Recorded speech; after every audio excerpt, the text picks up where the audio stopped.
Hello friends, welcome to our this new video. This is video number 2 based on the topic solutions. So in this video, we will learn capacity of a solution to dissolve solute. And with the help of that, we will try to understand one of the important concepts from this topic, that is the solubility. So see, when we will prepare a solution, then a specific solute and specific solvent is required. Let us consider how the solution of a solid solute in a liquid solvent can be prepared. So, at the beginning, when we will add solute into specific amount of solvent, what happens? First, the rate of dissolution is more. That means that that particular solute dissolves in the solvent and the concentration of that solute in the solution increases. पहा, आता आपण या ठिकाणी how a particular solution of a solid solute in liquid solvent can be prepared, I will show you. Let us consider, पहा, water आहे, liquid water, आणि माझ्याकडे salt आहे. सोल्यूशन करत असताना इनिशियली आपण काय करतो पहा, first of all, so we will add the solute into the given amount of water, that is solvent. काय होतं पहा, सुरुवातीला the added amount of solute get dissolve readily. पहा, सुरुवातीला काय होतं, आपण जे सोल्यूट टाकतो ते सडनली फास्ट किंवा रेडियली डिझॉल्व होतं. आता पहा, when we keep the addition of solute continue, मग काय होईल आपल्या लक्षात येईल. पहा, आपण सोल्यूट ॲड करत गेलो तर एक वेळ अशी येते की हा सॉल्यूट जो आहे, आता that is all the dissolution stops. Additional solute can not be dissolve. आपल्या लक्षात येईल, जास्तीचा सॉल्यूट आपण टाकत गेलो तर आता हा याच्यामध्ये विरघळणार नाही. See like this. काय होतं याच्यामध्ये पहा. So when we will add a solute into a solvent, initially the solute dissolves readily. It means what? That is, solute dissolves fast and concentration of that solute in the solution increases. This overall process is called as dissolution. Try to understand. So what is that? सुरुवातीला काय होतं, solute आपण जो add करतो तो सॉल्व्हंटमध्ये fast विरघळतो आणि त्या सोल्यूटचं कॉन्सन्ट्रेशन त्या सॉल्व्हंटमध्ये वाढतं. ही जी प्रोसेस आहे हिला आपण डिझोल्युशन म्हणतो. आणि आता पहा, मग आपण अशा पद्धतीने कितीही सॉल्यूट ॲड करत गेलो तर तो विरघळत जातो का? नाही. त्यानंतर काय होतं, एक स्टेज अशी येते की rate of dissolution goes on decreasing.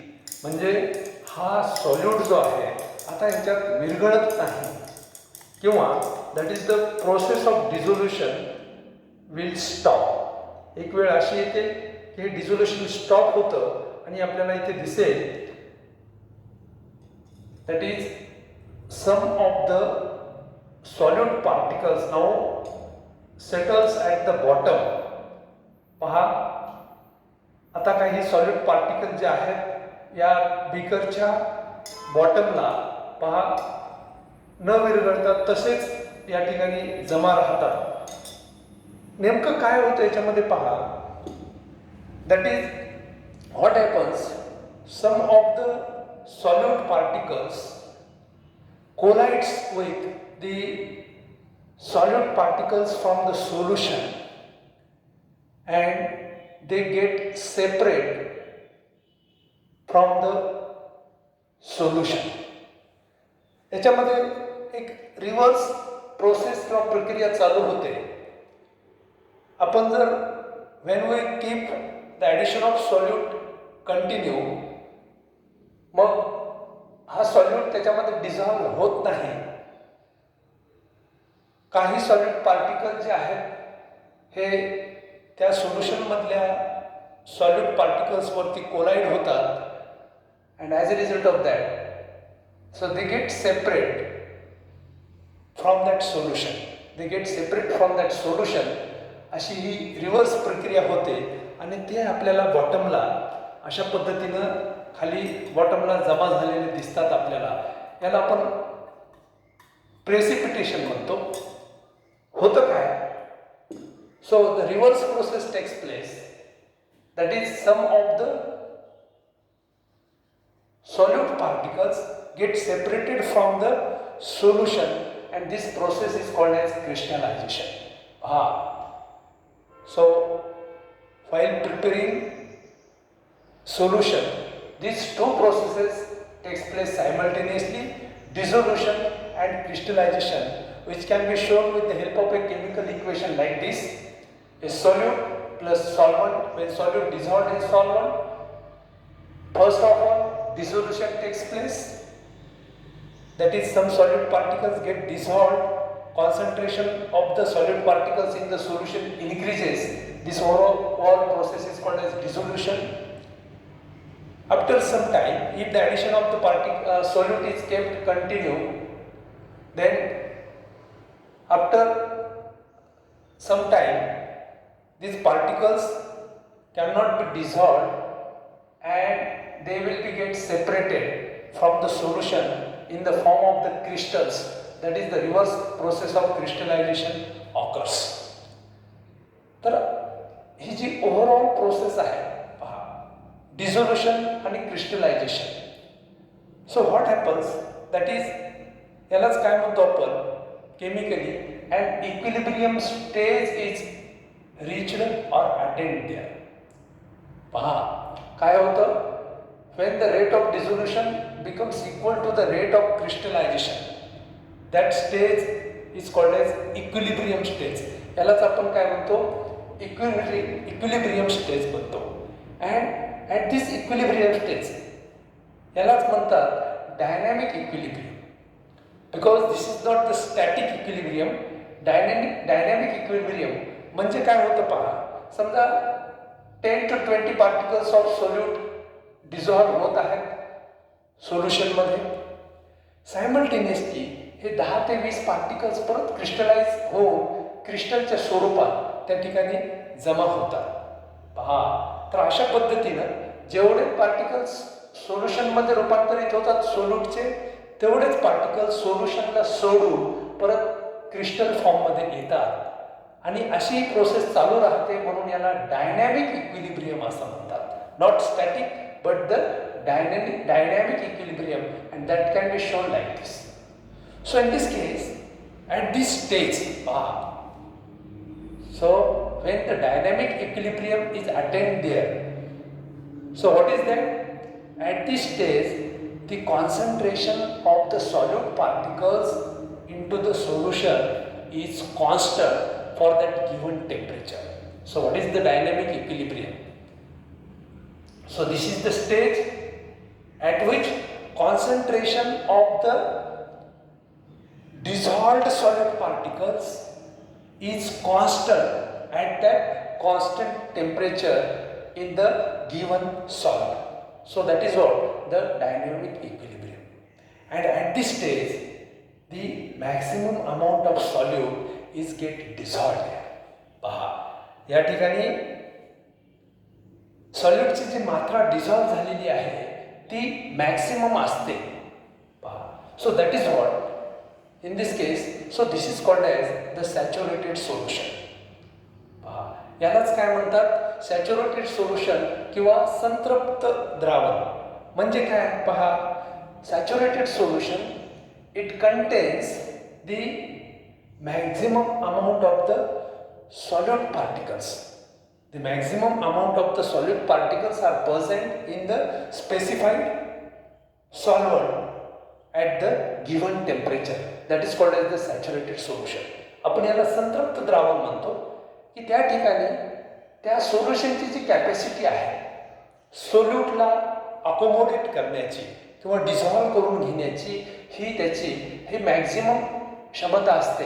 पहा, आणि as a result of that we will get a saturated solution. आपल्याला संतृप्त द्रावण मिळतं. What is that?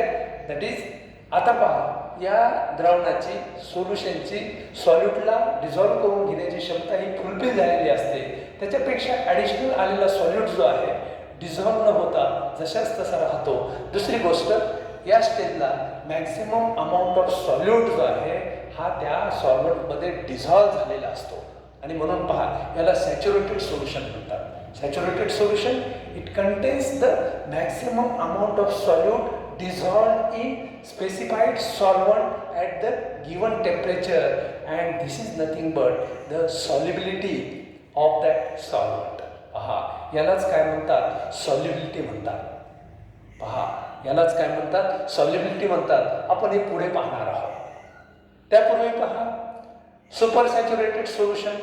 पाहता इथे माझ्याकडे मी तुम्हाला दाखवलं की हे जे आहे तर सॅच्युरेटेड सोल्युशन आहे. या सॉल्वंटची क्षमता संपूर्ण काही जे आहे आपल्याला दिसेल ते पहा. याला प्रेसिपिटेट म्हणतात की काही सॉल्यूट जो आहे हा या ठिकाणी खाली बॉटमला जमा झालेला आहे. याला सॅच्युरेटेड सोल्युशन म्हणतात. आणि परत super saturated solution, the solution that contains the excess amount of solute required for the saturation or for the saturated solution. What is that? Super saturated solution that contains excess amount of solute required than formation of saturated solution. संतृप्त द्रावण तयार होऊन परत जे particles extra आपण add करत जाऊ याच्यामध्ये ते असं बॉटमला जमा होत जाईल.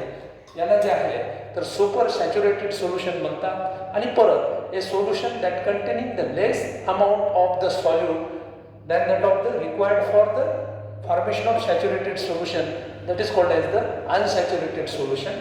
अशा प्रकारे सोल्युशनचे आपण या ठिकाणी हे प्रकार पाहतो. Now see, so we have to learn what that is the solubility. Solubility काय आहे हे आपल्याला या ठिकाणी समजावून घ्यायचं आहे. आपण त्याला विद्राव्यता म्हणू शकतो. एखाद्या सॉल्वंटची सॉल्युबिलिटी म्हणजे काय पहा मग आहे आपल्याला अशी व्याख्या करता येईल, the maximum amount of solute that dissolved in a specified amount of solvent at a given temperature. जसं आपण म्हणालो सॉल्युबिलिटी जेव्हा सॅच्युरेटेड सोल्युशन तयार होतं, so that is at the equilibrium stage. That is at the equilibrium स्टेजला जेव्हा आपल्याला saturated solution तयार होतं त्याच्यामध्ये सॉल्यूटची डिझॉल्व झालेली मात्रा ही मॅक्सिमम असते आणि त्या स्टेजला आपण सॉल्युबिलिटी मोजतो. What is that? The maximum amount of solute that dissolved in a specified amount of solvent at a given temperature. पहा, solubility. What is that? एखाद्या सॉल्यूटची विद्राव्यता, सॉल्युबिलिटी, एखाद्या सॉल्यूटची सॉल्युबिलिटी सॉल्वंटमध्ये म्हणजे काय? the maximum amount of solute that get dissolved in specified amount of solvent at the given temperature.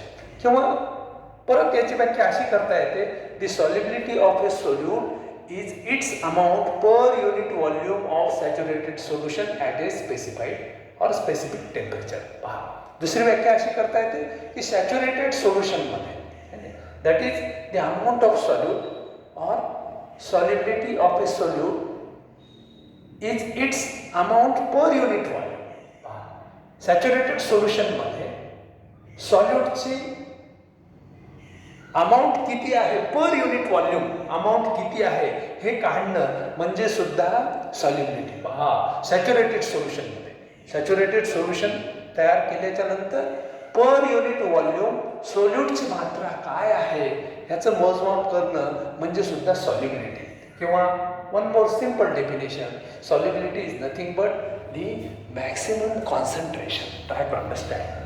The maximum concentration of the solute which is expressed in moles per liter. See, that is the unit for solubility, moles per liter. Simple definition. The maximum amount of solute or the maximum concentration of solute expressed in moles per liter. Maximum concentration जे आहे सोल्यूटचं moles per litre, आणि हे कधी असतं at the saturated stage. पहा, when the equilibrium is attained or reached at that time किंवा saturated सोल्युशनमध्ये the maximum concentration of a solute that is called as solubility and expressed in moles per decimetre square. Okay, so in this case this solubility is depends upon the four factors.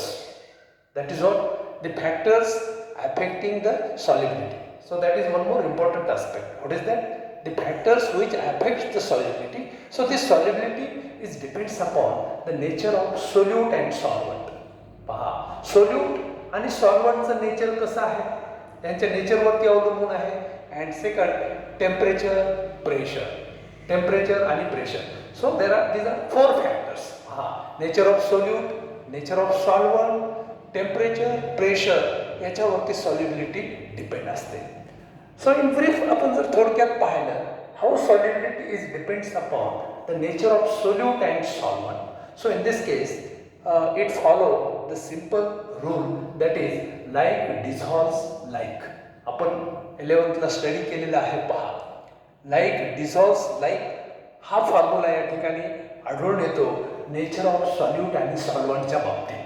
म्हणजे काय, we know the polar solutes dissolve readily in the polar solvents. आपण 11th ला व्यवस्थित study केलेली आहे. Polar solutes आपल्याला माहिती आहे, NaCl आयोनिक सॉलिड्स असतील.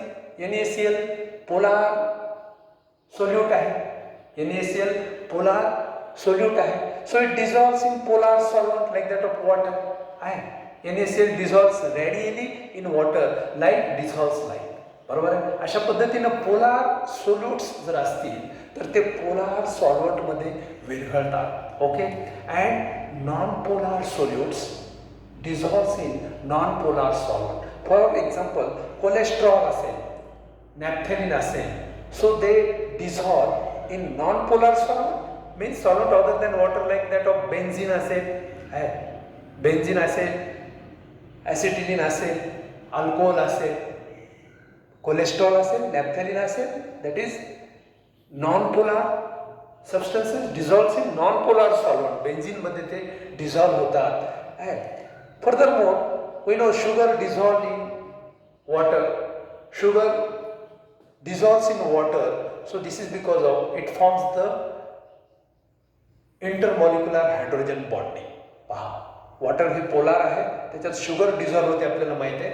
And this is because of formation of intermolecular hydrogen bonding. So that is of like dissolves like. तर अशा पद्धतीनं so we have to also study the effect of temperature and pressure on the solubility. Okay, so this is enough. We stop here.